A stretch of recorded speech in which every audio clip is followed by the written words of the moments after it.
everybody in the seats put their hands together. Put your hands together. It's like this. Maybe up in this area. Let's get it going. Okay, let's start with, yeah. Mother, what you got?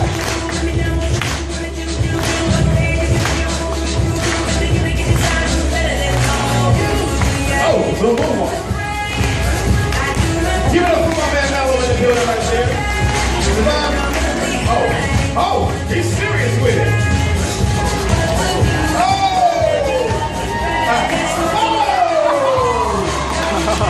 Hey, give it up for my man right there. Yeah. What's up? Right here. My man right here. What you got, son? I like it.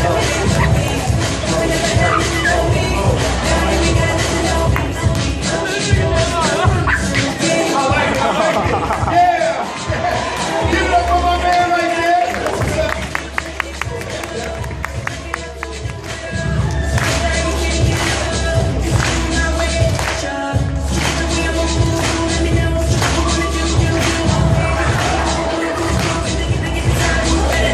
Hey, give it up for my man Jeff right there. That's what's up. Hey, do me a favor. All those courageous people, give them a round of applause for being. Hey, fellas, thank you so much. You guys can have a seat. Thank you so much. Wow. Wow. That's, man, that was some serious dancing right there. Those guys surprised me, actually. That's what's up. Give it up for them one more time. Yeah. You know what? It actually,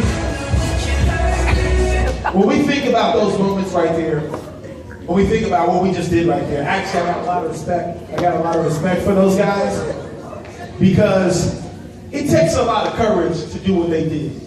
As a matter of fact, they exemplified exactly what I want to talk about today.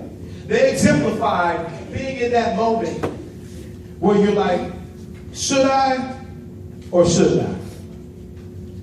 Should I or should I? And many times, a lot of us are faced with situations every single day where you're thinking, should I or shouldn't I? Should I go left? Should I go right? Should I make the right decision here? Or should I make a bad move here? And it takes courage to push yourself over into making the right decision. What they just did there was they showed us the courage it takes to basically do what, in some cases, no one else is willing to do. And that's step out of the crowd. But the interesting thing is, maybe for dancing, not many of us can get on stage and do that. I know I can. But when it comes to sticking up for one another, and it comes to thinking about this bullying problem that we have all across our country, the problem is not so much that we have young people acting out and being mean, as much as it is, we don't have enough bystanders having the courage that those two young men just had and stepping out of the crowd and saying, no, I got courage to stand up and do what's right. I have a story that I saw on YouTube a couple of years ago where two girls were fighting. And while they were fighting, the people around them, no one around the situation had enough courage. None of the guys, none of the young men, none of the girls. No one had enough courage to say, hey, you know what? Maybe you girls don't get along, but someone could really get hurt here. Somebody could get in trouble. And more importantly, somebody could end up hurting themselves so bad that they could scar them for life. Or in some cases, somebody could get killed. But no one had the courage in that moment to speak up. As a matter of fact, what we chose to do, or what they chose to do in that moment, was they chose to pull their cell phone out and videotape it. World Star.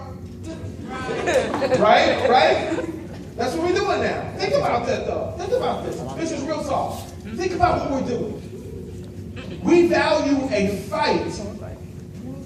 And whether we can videotape it and post it to World Star or YouTube, higher than we value making sure no one gets hurt or no one's face gets scratched up or scarred up. But this is what happened in that situation. The girl gets knocked down, and when she goes to get back up to fight again, before she can throw another punch, Or before the other girl threw another punch, she fell down and died. Oh, yeah. Now think about this. Unfortunately, I've had to sing at a handful of young people's funerals. When I tell you that's the worst feeling ever, it's not a good look. To know that somebody in middle school or high school doesn't have the rest of their lives to live. And all because we chose to, especially some of us young men, who maybe playing football, maybe the exercising or working out. Instead of us saying, no, this ain't right, ladies, stop, chill out. Instead of having the same courage that your boys just had to step out of the crowd and speak up and to stop it, we pull out our cell phones and we videotape it. And this is becoming more and more and more popular. I can't go on my Facebook feed. I'm friends with over, I don't know how many thousands of people on Facebook and students. I can't go on my Facebook feed without seeing somebody post at least 3 or 4 times a week a fight. But what if you were that person that pulled your cell phone out and basically videotaped your fellow student dying? Because this is how that plays out. In the moment, that disrespect, that it's all cool, some people think it's funny, and you videotaping it, but when the day comes for you to have to go to that funeral, for you to be thinking, I had this on my phone, and I could have chose to speak up and say something or do something. I could have chose to have the courage to do something to help somebody out. That's a bad look. And that's what we're dealing with across the country. When people, not just in fights, but students are being bullied. And we think it's okay to text and tweet and say whatever we want. Just because someone's different. And then no one has the courage to speak up and say anything and do anything about it. Or have that person's back. And that's what I want us to think about for these next few minutes here. I want us to think about what would it look like at your school to say, you know what? If I see that going on, I'm going to respond. If I see that going on, I'm going to have the courage to speak up and say something, do something. And this is why you do it. You do it because if you were the victim, if it were you. When I was in school, I didn't try to pay attention. I didn't do that. I made that huge mistake of not paying attention, not putting myself in the victim's shoes, not trying to focus on the answer. And I regret that. Because I know there were times, people in my middle school and high school that I was cool with, that maybe I've gone back to class reunions, and I'm like, ooh, I know you had a tough time, but I wasn't there for you. And I'm just asking you today to at least pay attention to your surroundings. Pay attention to what's going on. Don't look the other way and act like you didn't see it. I'm not saying you have to be like superhero every single day. I'm just saying, if you have something that's going on in your space or around you, and you know what's going on, and you have the power to help maybe fix it, or you have the power to do something about it, what would it look like to have the courage to do that?